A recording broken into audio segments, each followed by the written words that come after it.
Hi everybody, I'm here again. So let's hope all of you have seen the previous video what we have recorded so far, and also please be in touch with Sanup sir quite frequently so that you can get further interpreted by him through the video. We can't interpret much unless and until you come online. If you come online in Zoom platform something, we can have a regular interaction on this.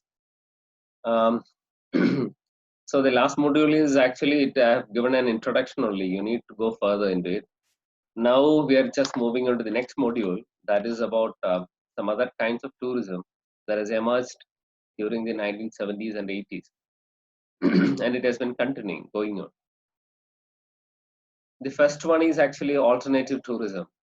We all know what is the meaning of alternative. When something is there established and we want to have something different, which is usually totally different to what was there before, and which will be having a little bit more environment, social, cultural, all these kind of friendliness have to be there. That is what we call it as alternative, which will be supposed to be better than the previous one. We know that the tourism that has been there over the years since the second end of the Second World War, it has been progressing.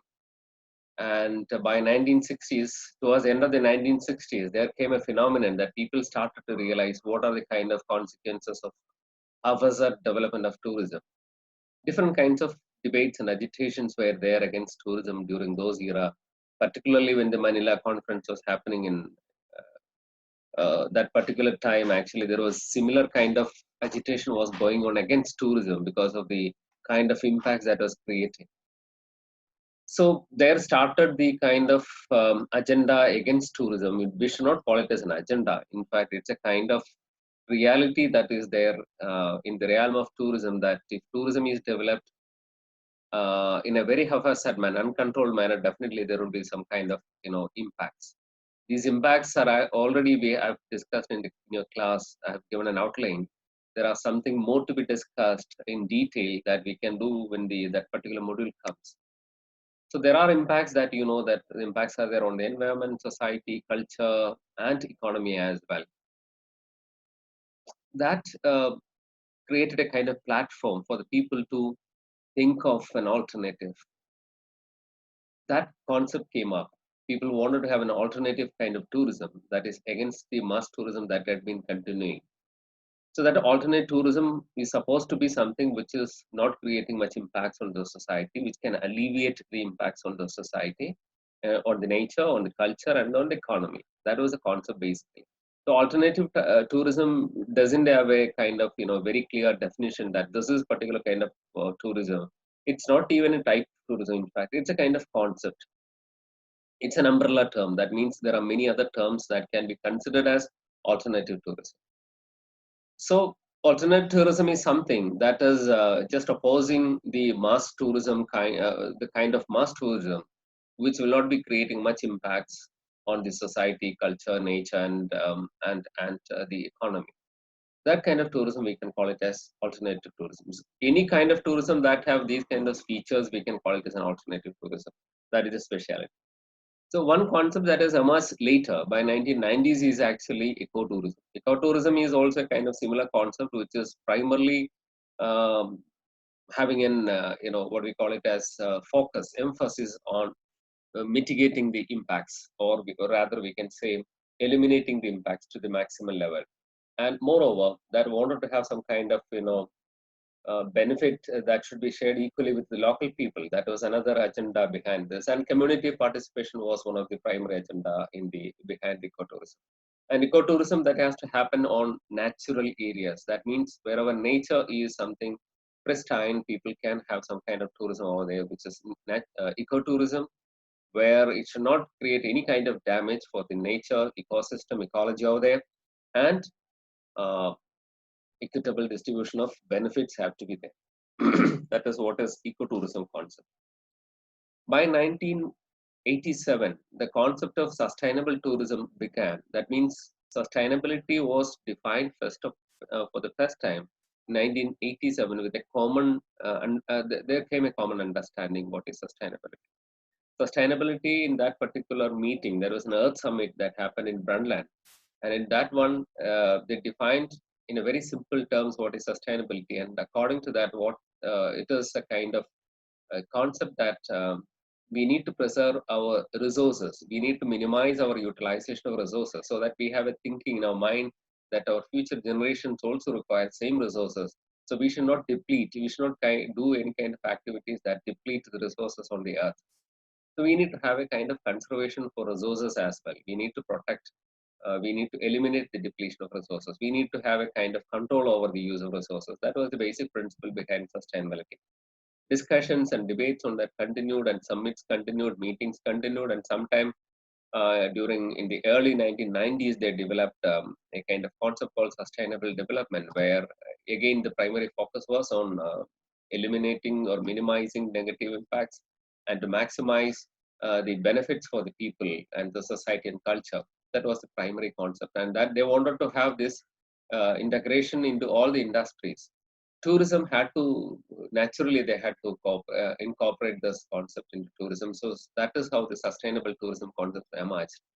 There also the basic principles are basically eliminate, minimize any kind of tourism impacts, and community participation maximum, equitable distribution of economic benefits, and they let the tourism continue for years, and minimum development, not maximum development, all these kind of different aspects behind sustainable tourism.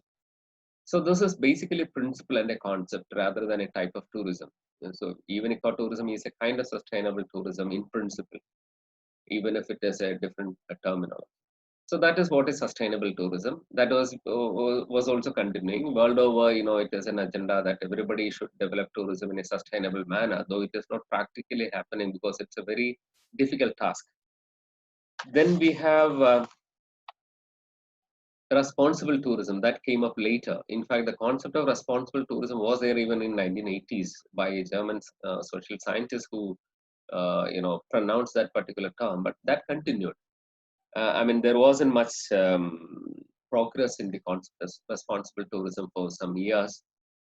But later, it came into prominence by when there was a summit on responsible tourism sometime uh, in the first decade of the new millennia. That is, I think it was on 2004 or 2005.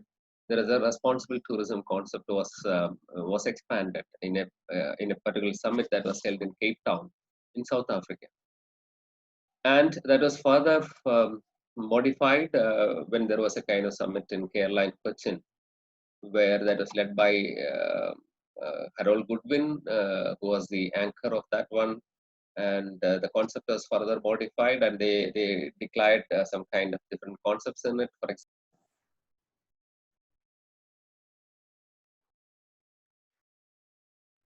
and thus the concept of responsible tourism became established. Many destinations started to use responsible tourism. Primarily, responsible tourism thrust upon one particular area, that is social equitability.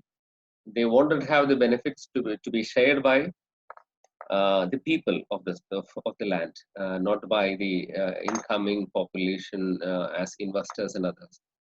So that was the prime agenda behind responsible tourism. Equitable distribution of income with the people was the primary. Social equitability, economic equitability, these were the prime agenda.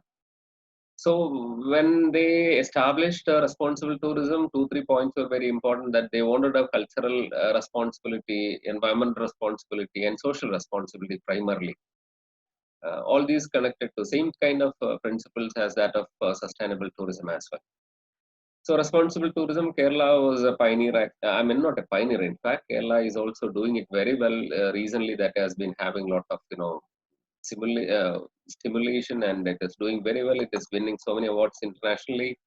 Kerala is now well known for responsible tourism. Usually, it has been considered as a model by many other destinations.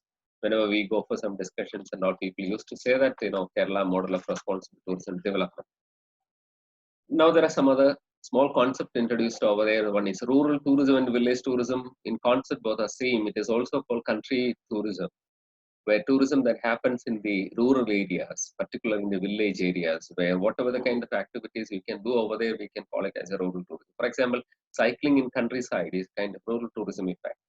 We can have some kind of folk art demonstrations and performance and all sort of things we can do in the rural areas. And these kind of tourism we call it as rural tourism. So primary aspect is basically for promoting tourism over there by so that the people over there will be having some kind of income earning opportunities and they can have some businesses from tourism. Cultural interaction can be possible. These are the primary agenda. So the concept of rural tourism is nothing but it is basically that will be happening in a rural area. And next concept is about health tourism. It's an umbrella term. In fact, there are different other terms under this. One is medical tourism. Second is wellness tourism and spa tourism. There are so many other kinds of tourism connected to health tourism. Health tourism is an umbrella term, as I said, where people will be traveling abroad or other places for the purpose of either treatment or getting some kind of health aspects well. These kind of things we can call it as rural tourism. Under the health tourism, under that one, medical tourism is a prominent one. In the early era, so what happened was people traveled to some foreign countries for treatments for treatments. When that movement was particularly to the developed countries, they wanted to travel to developed countries where better health facilities and infrastructure was available. Now the things are actually reversing, where people are moving from even developed countries to semi-developed countries in other areas, so that they are getting equal kind of treatments in a lesser, cheaper rate. So money was one important reason where the cost of treatment in developed areas are actually very high, whereas when it comes to travel to some other destinations where it may be cheaper for them for the treatments, where they can club with tourism as well, where they'll be visiting places also. So that kind of process we call it as medical tourism. India is an example for that. Many people come to India to Apollo Hospital and many other hospitals in India where they can get some better good treatments at a cheaper rate. Even people from European countries are coming out here.